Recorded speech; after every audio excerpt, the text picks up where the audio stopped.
তোমাদের সবার জন্য কিন্তু রয়েছে আরেকটি মিষ্টি মিনি ব্লগ, সাথে দেখো। আর তা কিন্তু অনেক বাম্পার ভিডিও রয়েছে, সম্পূর্ণ দেখতে থাকবে। নমস্কার সবাইকে, আমি সুইটি মন্ত ব্লগে সবাইকে স্বাগত জানাচ্ছি। আশা করছি প্রথম দিক দেখে তোমরা বুঝেই গেছো। চলো আমার ঠাকুমার কাছ থেকে এই বেগুন ভর্তা চুলার আগুনে পুড়ে কিভাবে ভর্তা করতে হয় রেসিপিটা জেনে নেই, সাথে থাকবে সবাই।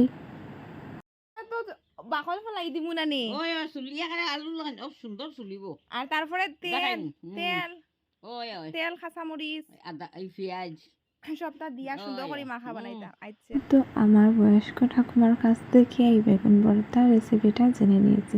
প্রথমে ভালো করে বেগুনটাকে ধুয়ে নিয়েছি, তারপর তেল লাগিয়ে নিয়েছি।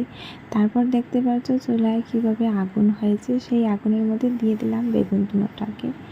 তো ঠাকুমা যেভাবে বলেছিলেন ওইভাবেই কিন্তু বেগুনগুলাকে পুড়ে নিচ্ছি। তারপর দেখতে পাচ্ছ আগুনগুলো কমে গিয়েছিল, এই বাঁশের সাহায্যে আমি আগুনগুলোকে আবারও তুলে দিয়েছি। তো কারা কারা এই শীতের সিজনে বেগুন ভর্তা খেতে ভালোবাসো কমেন্ট করে জানাবে।